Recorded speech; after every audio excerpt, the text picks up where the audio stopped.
Good morning everybody. Monday morning as we record this here outside the team hotel in Herning. A little bit of a surprise to us, we're all still here in Denmark and our operations manager Andy Turner managed to catch the 7 o'clock flight. The Sheffield Steelers don't fly back to Stansted Airport, arriving in Stansted at 8 o'clock British time. We're not even leaving the hotel till 4 p.m. So as you can imagine, it's quite subdued inside team hostel here.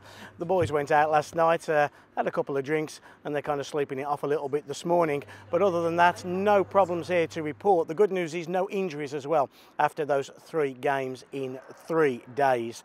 A little bit of news on the new player front. As we said to you yesterday, Ryan Finnerty has identified the name of a defenceman he'd like to bring to the Sheffield Steelers. Late last night, the Sheffield Steelers made a formal offer to that player, and we've given him until midnight tonight to give us a yes or a no. So when Ryan Finnerty gets back to Sheffield, he should know the outcome to that. The other good news is that Jonathan Phillips will see a specialist on Thursday and hopefully get signed off, making him available to play as early as Saturday. Yes, Jono could be back in the lineup for the game against the Cardiff Devils at the Arena this Saturday. If you can get a ticket, please do so. 0114 256 5656 is the Arena box office. And remember, if you book in advance, you even save yourself just over £1 as well for a full paying adult. 7 o'clock face-off against the Cardiff Devils. I guess we've played 3 foreign teams. We might as well play a 4th on Saturday. Well, just after breakfast, I caught up with the player assistant coach, Ashley Tait, and just talked to him about what the Steelers were getting out of this whole European trip and how we could look forward to the rest of the year. This is what he had to say. Bit of an awkward morning, isn't it? Monday morning, the tournament over, Ash, and I think the players just want to get back home, but 4, 5, 6 hours really doing nothing. Yeah, I think we're just trying to round up some taxis and get ourselves into the town and spend a few hours wandering around Herning. Well, a few minutes I think that'll take, actually, not a few hours. But yeah, we just, we don't leave till this evening, so killing time, as it were. Rounding up taxis might be rounding up players by 4 or 5 o'clock. Yeah, I think so. I think the boys are catching up on some lost sleep from last night. But we always knew it was. There's always a travel day in there somewhere, and it's, it happens. Nothing you can do. Coach, working behind the scenes, I can just see over your shoulder there, and hopefully trying to get a player in for the weekend. I know Ryan's been busy looking at that. Yeah, there's a few names being banded around, and there's kind of some research being done, and fingers crossed we'll have some news in the next few days. Yeah, you've been on more of these trips than probably you care to remember. How will you look back on this one, and what did we get out of it?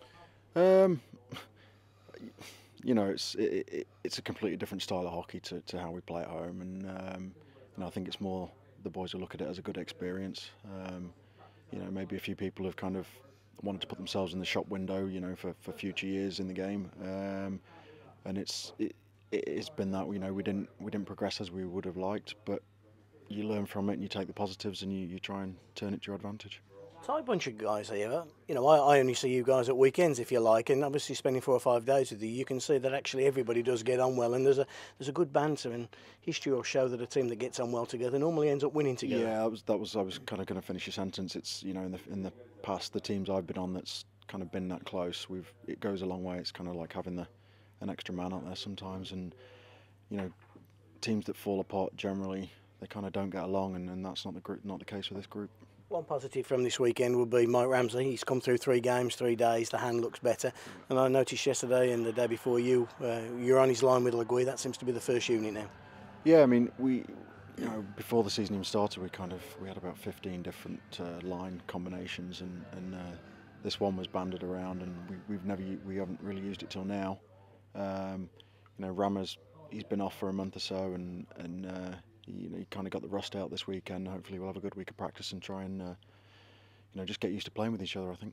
The other good news is that the ownership has allowed you to keep hold of RG Flath, and even when the new defenceman comes in, we'll carry that spare. And he's been exemplary since he joined us, hasn't he? Yeah, as he's done everything we've asked, and he comes in every day and works hard, and he's very kind of ABC meat and potatoes kind of player. He gets his nose dirty, and he does all the little things right, and that's what you want.